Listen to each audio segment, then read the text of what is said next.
नमस्कार. आपण आलो आहे ते शिव फार्म लासूर तालुका चोपडा जिल्हा जळगाव येथे. तर आंब्यावर कुठल्या 3 अवस्थेत फवारणी घेतली पाहिजे.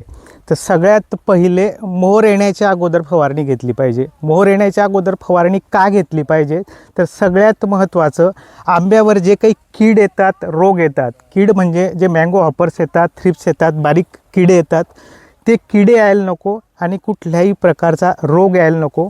आणि आंब्याला जे फुलं येतात ते फुलं सशक्त झाली पाहिजे, सशक्त असली पाहिजे. त्याच्यासाठी पहिले म्हणजे मोहर येण्याच्या अगोदर फवारणी घेतात. म्हणजे थोडक्यात ह्या झाडावर मोहर येण्याची सुरुवातीची अवस्था, यावेळेस एक फवारणी घ्यायची.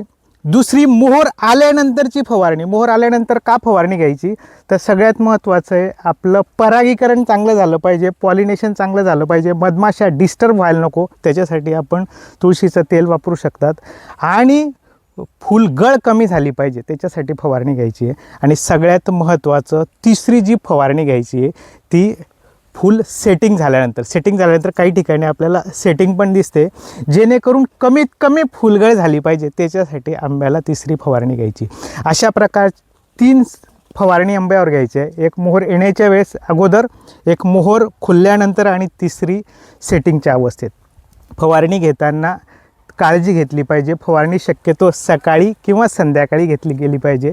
फवारणी करताना त्याच्यात कॉपर आणि सल्फरयुक्त बुरशीनाशकाचा वापर कमी करायचा, जेणेकरून मधमाशा डिस्टर्ब व्हायला नको. कारण मधमाशाचा पॉलिनेशनसाठी आंब्यात फार मोठा रोल असतो. ओके, धन्यवाद.